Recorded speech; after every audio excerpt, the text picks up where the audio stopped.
Selamat siang semuanya. Om Swastiastu. Assalamualaikum warahmatullahi wabarakatuh. Salam sejahtera bagi kita semua. Shalom, namo buddhaya, dan salam kebajikan. Perkenalkan terlebih dahulu, nama saya Melda Sulistyo Salsa Putri, nomor absen 22 dari kelas 10 MIPA 5. Presentasi kali ini, saya akan menyajikan materi dan menjelaskan materi pada bab konsep skalar dan vektor. Nah, tapi sebelum kita masuk ke pematerian, alangkah lebih baiknya kita melihat peta konsep terlebih dahulu. Apa saja sih yang akan saya jelaskan pada presentasi kali ini? Oke, seperti itu. Nah, di presentasi kali ini saya akan menjelaskan tentang penyajian vektor, vektor posisi, vektor satuan, vektor dalam bentuk kombinasi linear, operasi aljabar pada vektor di R3, penjumlahan vektor, pengurangan vektor, perkalian skalar dengan vektor, kesamaan dua vektor, dan juga yang terakhir ada panjang vektor. Kita langsung saja ke pembahasan yang pertama, yaitu penyajian vektor.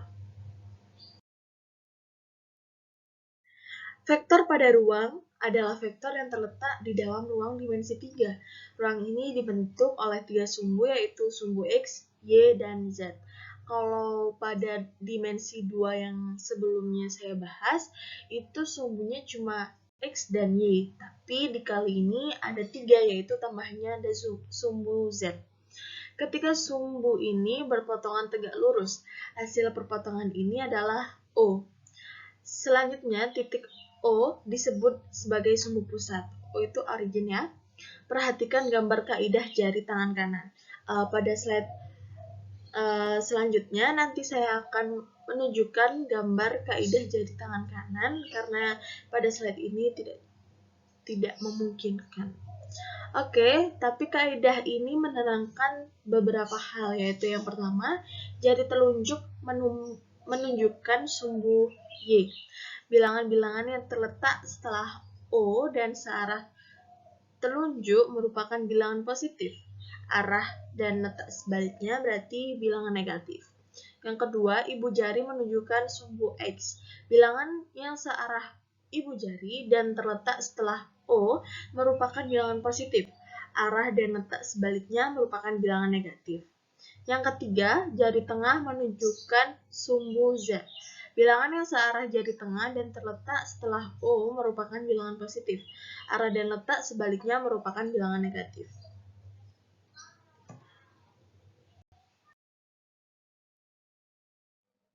Nah, ini dia kaidah tangan kanan yang saya maksud. Di situ ada ibu jari yang menunjukkan sumbu X, telunjuk yang menunjukkan sumbu Y, dan jari tengah yang menunjukkan sumbu Z. Dan kebalikan dari itu berarti angkanya adalah negatif atau sumbunya negatif seperti itu.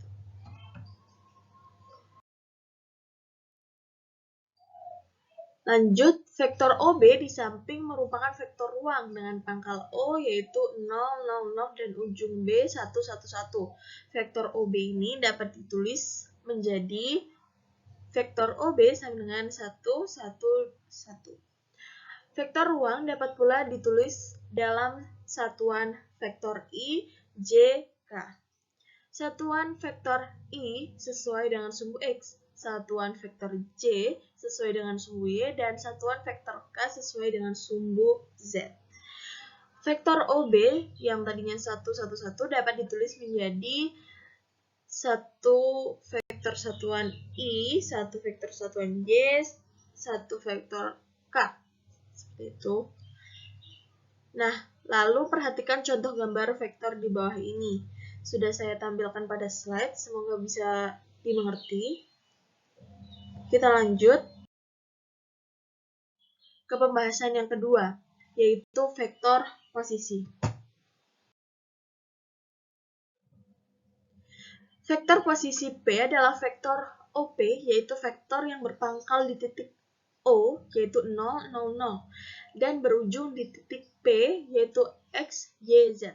Secara aljabar, vektor OP dapat ditulis sebagai berikut.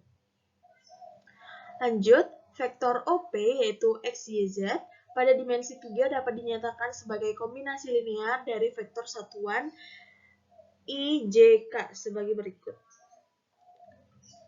Lanjut, sebuah vektor AB dengan koordinat titik pangkal A yaitu X1, Y1, Z1, dan koordinat titik ujung B yaitu X2, Y2, dan juga Z2 memiliki vektor posisi sebagai berikut.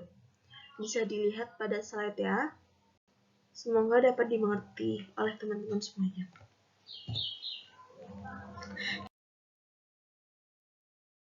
Ke pembahasan yang ketiga, yaitu vektor satuan. Vektor satuan ini adalah vektor yang mempunyai panjang satu satuan. Vektor satuan dari vektor A didefinisikan vektor A dibagi dengan besar vektor A itu sendiri, yang dirumuskan dengan itu. Itu vektor satuan ya. Kita lanjut. Lanjut ke pembahasan keempat, yaitu vektor dalam bentuk kombinasi linear. Definisi kombinasi linear. Sebuah vektor U dinamakan kombinasi linear dari vektor-vektor V1, V2, sampai Vn jika vektor-vektor tersebut dapat dinyatakan dalam bentuk yang ada di slide. Nah, di mana K1, K2, sampai Kn ini adalah skalar real.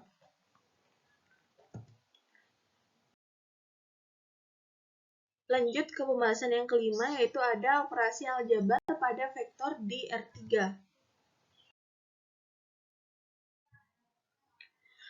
Yang A ada penjumlahan vektor. Jika vektor A yaitu A1, A2, A3 dan vektor B, B1, B2, B3 adalah vektor-vektor tidak nol di R3, maka operasi penjumlahannya didefinisikan sebagai berikut.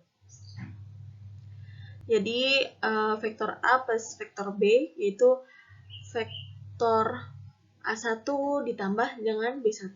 Kalau A2 juga ditambah dengan B2 seperti itu. Lalu jika vektor A dan vektor B ini, maka operasi penjumlahannya didefinisikan sebagai berikut. Bisa dilihat ya.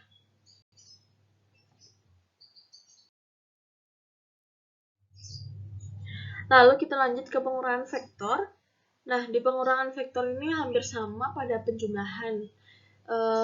Yang membedakan hanya pengurangannya saja. Seperti itu. Langsung kita lanjut aja ya.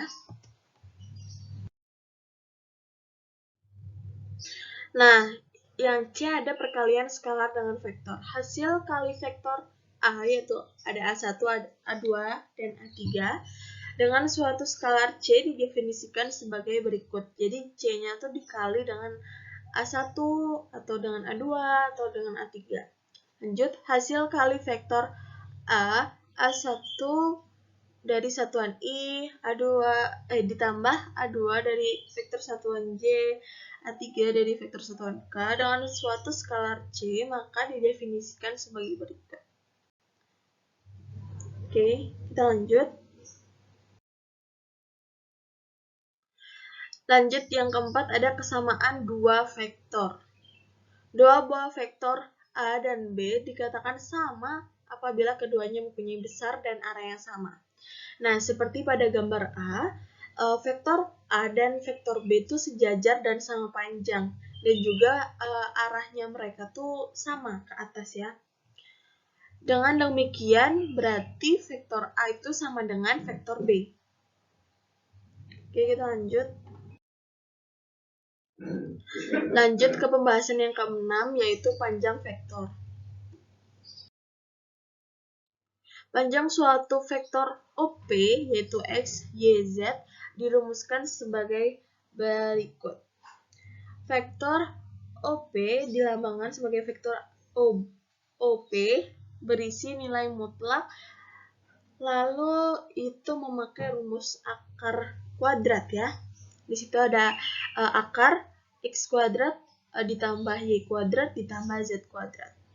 Nah, jika diketahui vektor AB dengan koordinat titik A yaitu X1, Y1, dan Z1, dan B, X2, Y2, dan Z2, maka panjang vektor AB dapat dinyatakan sebagai jarak antara titik A dan B, yaitu AB sebagai vektor AB berisi nilai mutlak yang lalu memakai akar kuadrat.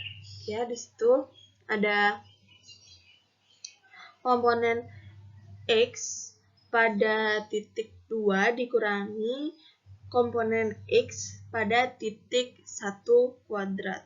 Begitupun yang Y dan juga yang Z. Jika vektor A disajikan dalam bentuk linear, maka panjang vektor A adalah seperti pada slide. Oke, kita lanjut. Nah, ternyata kita sudah masuk pada latihan soal yang saya berikan untuk teman-teman semuanya. Nah, di sini saya hanya menyajikan 2 soal untuk teman-teman, yaitu soal yang pertama ada, jika diketahui terdapat sebuah titik A, titiknya ada di 2, 4, 6, dan titik B, titiknya ada di 6, 6, dan 2, serta titik C, yaitu ada P, Q, dan negatif 6.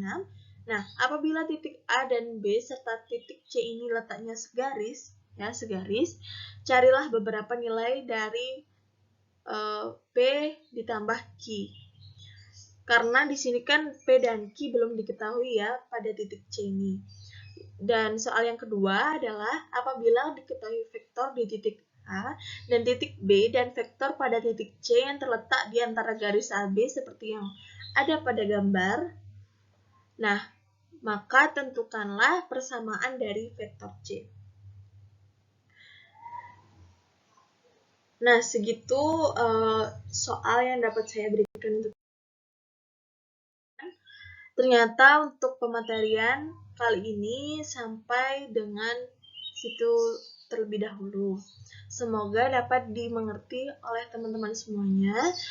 Mohon maaf apabila ada kesalahan kata atau kesalahan pengucapan pada pematerian kali ini. Terima kasih untuk Bisa Agung yang memberikan waktu untuk saya kali ini berpresentasi. Terima kasih semuanya. Saya tutup dengan Parama Santi. Om Santi Santi Santi Om. Wassalamualaikum warahmatullahi wabarakatuh.